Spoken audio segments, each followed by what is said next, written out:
तो hello guys. आज हम आपको बताएंगे कि पाइथन में इनपुट कैसे लेते हैं किसी भी नंबर या किसी भी स्ट्रिंग का। Suppose sum of two number वाला मैंने एक प्रोग्राम बताया था आप लोगों को, जिसमें कि ए में हमने पहले से एक वेरिएबल था और एक बी वेरिएबल था। दोनों खाली थे। दोनों के अंदर हमने कोई भी नंबर खुद से डाल दिया था। जैसे इसमें 10 डाला था और इसमें 20 डाला था। सो अगर मान लो कि हमें यूज़र से पूछना है कि उन्हें किन दो नंबर का सम करना है, तो उसके लिए हमें इनपुट लेना होगा ना। तो उसके लिए हम सबसे पहले लिखेंगे इंट इनपुट।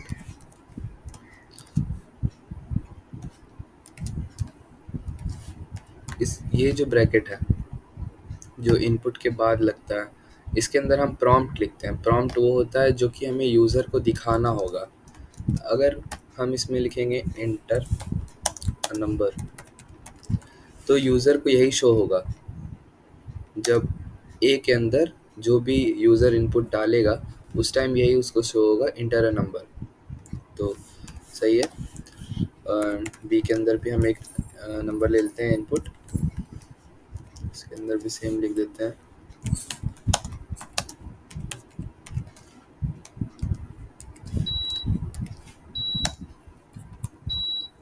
एंड नंबर 2 हमने इनपुट ले लिया है। अब सम हम यूज़ नहीं कर सकते वेरिएबल के तौर पे, क्योंकि ये एक फंक्शन है, इनबिल्ट फंक्शन है पाइथन के अंदर। तो इसके अंदर हम अगर ए प्लस बी डालेंगे तो इसके एस के अंदर इन दोनों का सम स्टोर हो जाएगा। अगर हम प्रिंट कर दें sum of A and B is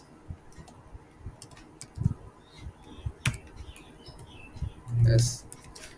so मैंने बताया था कि ये कोट्स के अंदर हम जो भी लिखते हैं वो एज इट इज़ प्रिंट होता है, और कॉमा के बाद अगर हम किसी वेरिएबल का नाम लिखते हैं तो उसका वैल्यू प्रिंट होता है। Here we go. हम सेव कर लेते हैं पहले।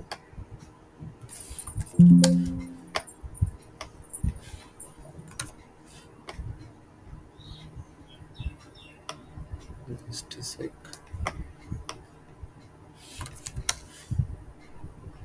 Enter number. हमें पहला नंबर मांगा जा रहा है, मैंने 99 दिया। दूसरा नंबर मांगा जा रहा है, मैंने 100 दिया। And here you go, the some is this. आपने एक चीज़ देखा होगा, वेट,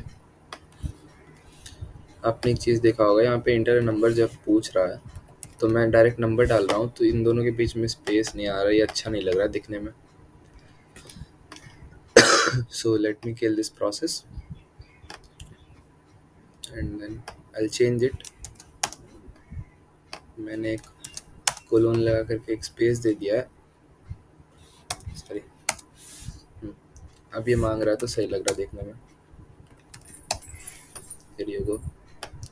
तो इसमें आप लोगों ने सीखा कि किसी भी इंटीजर को कैसे इनपुट लेते हैं। एंड अगर किसी भी स्ट्रिंग को आपको इनपुट लेना है तो just remove this int. By default अगर हम किसी चीज़ को इनपुट लेते हैं ना विदाउट कोई भी इंट फ्लोट या फिर कुछ भी लगाए हुए, तो बाय डिफ़ॉल्ट वो स्ट्रिंग में जाता है। मैं आपको दोबारा बताता हूँ कि सपोज़ मैंने लिखा a is equals to input enter a number, तो ए का जो डेटा टाइप होगा ना वो एक स्ट्रिंग होगा। मैं आपको एक बार दिखा देता हूँ करके। मैं इसको हटाता हूँ, प्रिंट करता हूँ टाइप ऑफ ए, तो इससे मुझे पता चल जाएगा कि ए किस डेटा टाइप का है। टाइप फंक्शन जो है वो रिटर्न करता है किसी भी चीज़ का डेटा टाइप। मैंने आपको पिछली वीडियो में बताया था। इंटर नंबर, नंबर पूछ रहा है, ऑब्वियसली सबको लगेगा कि ये इंटीजर होगा। बी में भी पूछ रहा है क्योंकि मैंने लिखा है तो मैंने कोई भी नंबर दे दिया। सो यहाँ पे आप देख सकते हैं कि ए का जो डेटा टाइप है वो स्ट्रिंग है। यही होता है। अगर हम इसके आगे में बस इंट लगा देंगे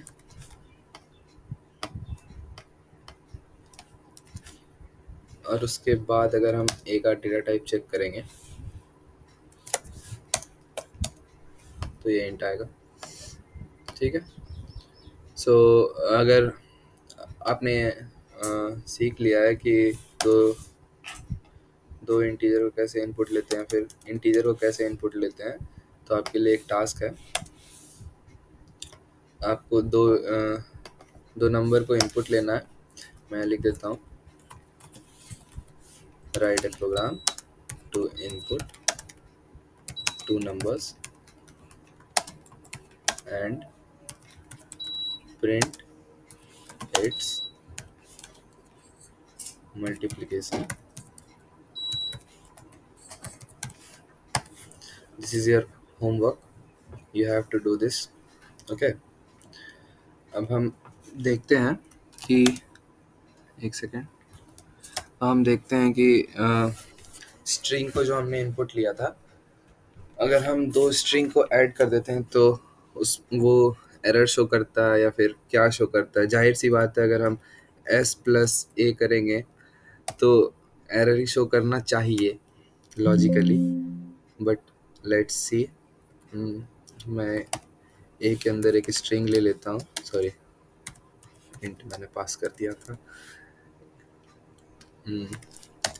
ए के अंदर मैंने एक स्ट्रिंग ले लिया है, बी के अंदर भी एक स्ट्रिंग इनपुट ले लिया है।